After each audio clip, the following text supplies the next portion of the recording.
President Trump delivered the commencement address at West Point on Saturday, telling cadets there they are entering a golden era in the U.S. military.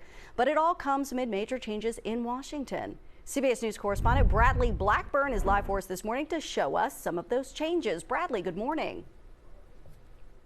Jan, good morning. The National Security Council has been advising presidents on foreign policy since the Truman administration. But to some, it is a symbol of the so-called deep state. And now there's word of a major reduction at the NSC that could change how Washington handles global conflicts in the future.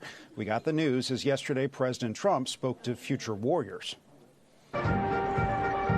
With cadets in their dress uniforms, President Trump donned his signature red MAGA hat as he delivered the commencement address at the United States Military Academy at West Point. You are the first West Point graduates of the golden age of America. Continuing a 200-year presidential tradition, it's the second time Trump has addressed graduating cadets. The job of the U.S. Armed Forces is not to host drag shows, to transform foreign cultures.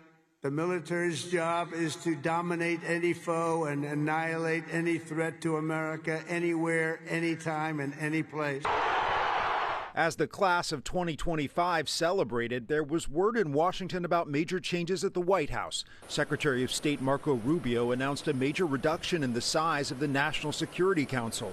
Half of staffers are expected to be fired or reassigned elsewhere, and the influence of the council will be greatly reduced. When I have a problem, I call up Marco. He gets it solved. Secretary Rubio replaced Mike Waltz as National Security Advisor a few weeks ago as he continues to lead the State Department.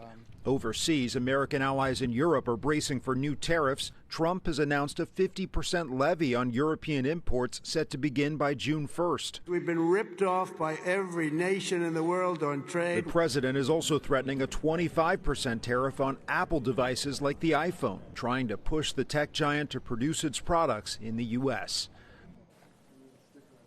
Apple had already announced a $500 billion investment in U.S. manufacturing. But the president said he is frustrated the company is also investing in a $1.5 billion plant from a supplier in India. Jan? Bradley Blackburn live for us with the very latest this morning. Bradley, thanks so much.